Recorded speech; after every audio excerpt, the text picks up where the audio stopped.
Hi everybody, Alissa and Gus here, but he's busy licking something. I just wanted to say hi and fill you guys in on why I haven't really been in some of the recent videos. It's sort of a long-ish but not long-ish story at the same time. Maybe I'll just sort of backtrack to the beginning. We actually had a different channel before this one called His and Her Habits. We still have that channel. We have a podcast on it now, but we kind of did the same thing but different, where we did reaction videos, but I had never done reactions at the time. Like, I had never even watched reaction videos. I don't watch them. I don't really find them entertaining myself. So it's interesting that I sort of do them. But we thought, okay, well, no one's gonna find us. We wanted to do something that had to do with like trending topics and things like that. So then we just started kind of reacting to music videos on that channel. I was editing all those videos. I really like editing and having fun, and I'm very creative. The way I edited it was not how reaction videos are edited. I would add like all these extra little things and cutaways even and edits, because that's how I made it like interesting, something I was passionate about and kind of worth my time. We got to the point though where it's like we were really sacrificing like reaction videos. When you react to something trending, to actually get the exposure and to get views, like you have to release it within a certain time frame. It was taking me way too long to do all these special edits that we were sort of releasing these things late anyways. And so Sean came up with this idea of like, oh, let's make this new channel where we just don't do much editing at all. And we also had an idea before the channel we started posting to it. It's called Internet Rabbit Hole Daily, because internet rabbit hole is sort of a expression, as in like going down a rabbit hole, going down an internet rabbit hole. It means like getting sort of like lost in the internet. So initially our idea was actually to have a wide variety of content, even talk about celebrity news and things like that, like not really music videos. Like, we were still going to maybe do some music videos, but we want to do other types of content. That's just sort of the backstory of like how I came to do reaction videos. But it was always like, this isn't really what I want to be doing. Another issue that I just started to have like as time went along, like I was kind of like having fun with it and doing it, and then it sort of became like that's what we were only doing.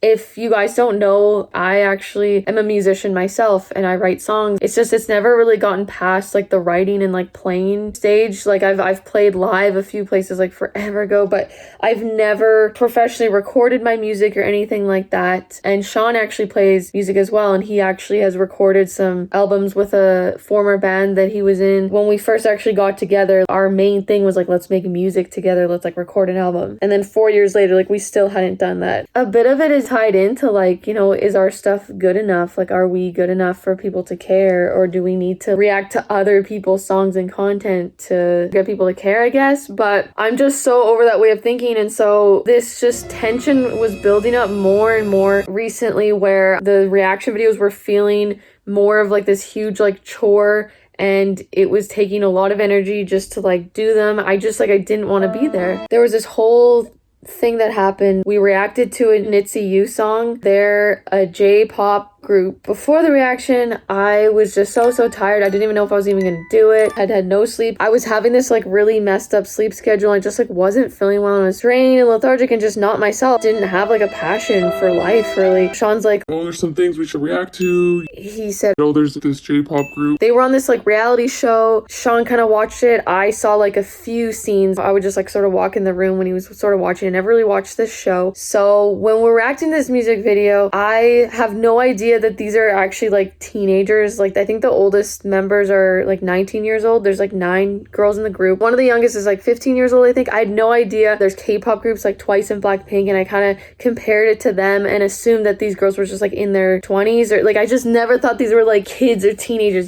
So I'm in this weird, overly tired mood. Like right before the reaction starts, I managed to just like get a little kick in my step, but I'm kind of overtired and I'm just acting like I'm acting goofy and like immature and just, whatever. We're listening to this song, and there's this part and it's not a live performance at all. It's like a produced song. The note that's sung is like off pitch. That's what I hear. It sounds a bit off pitch, and I'm just surprised because in Western culture, it's sort of unheard of. I'm not a fan of autotune, but usually like if the artist cannot not get that part right, they would use auto-tune or like maybe change the part or something. It's just interesting to have something recorded where it's not completely like in key and stuff. Anyways, there's this part, I had no idea which singer was singing at any given time. I didn't know their names, but I guess these parts that were being sung, the girl in the group named Ayaka, she's 17, she had those singing parts, I guess. I was making fun of the tone and the pitch and the way she was singing, kind of like mimicking it.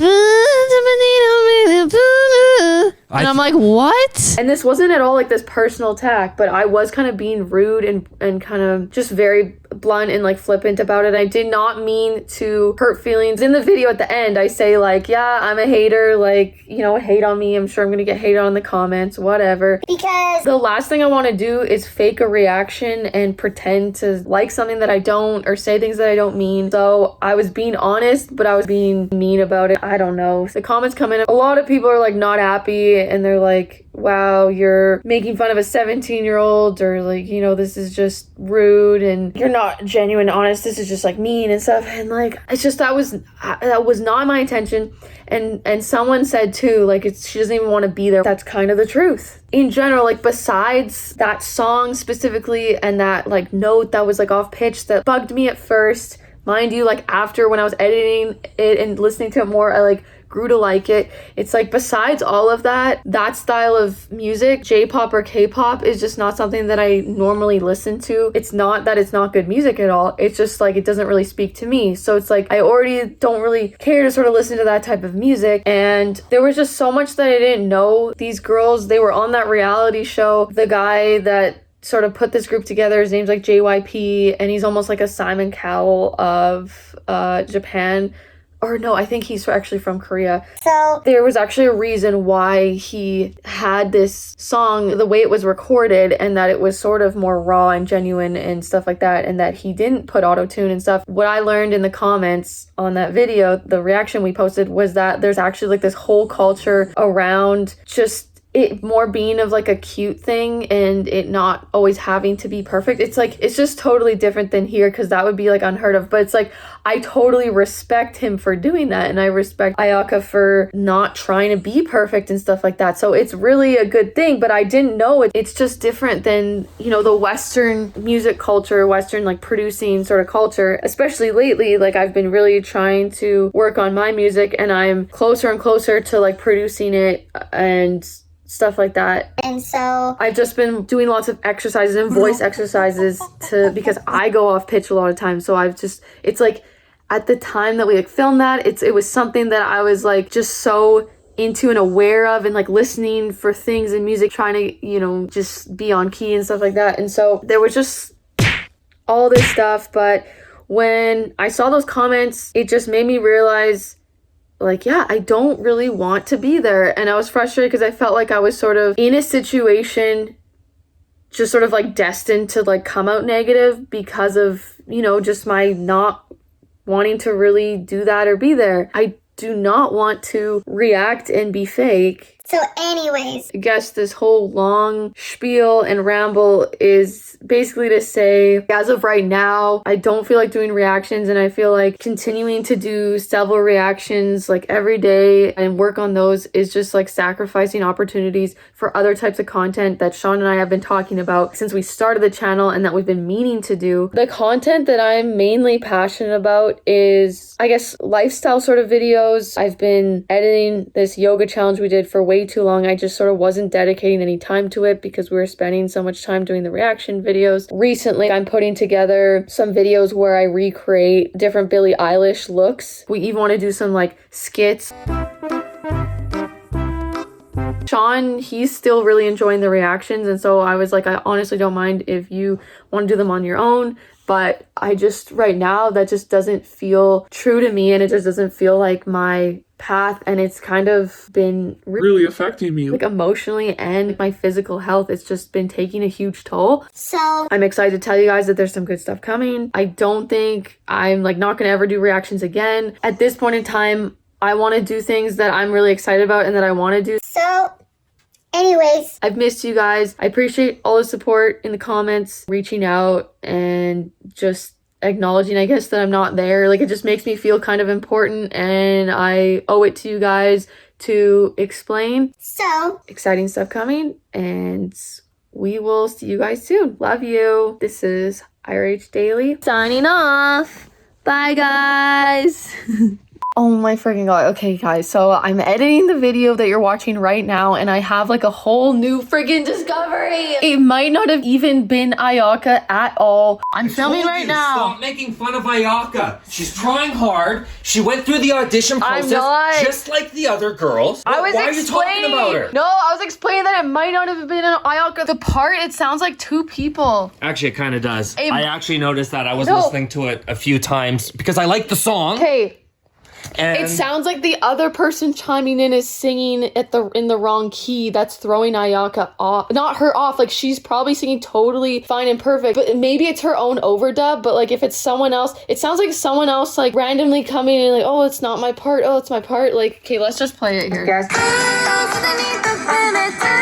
Like yeah, those it seems two like someone parts comes in. that are like. I thought for sure because it's those two little parts, and that's why I was like. It's because like it sounds okay. It's like when that other tone comes in, then it like throws. Yeah, it's like it's not. Oh my god, plot twist. Like it's probably not even Ayaka.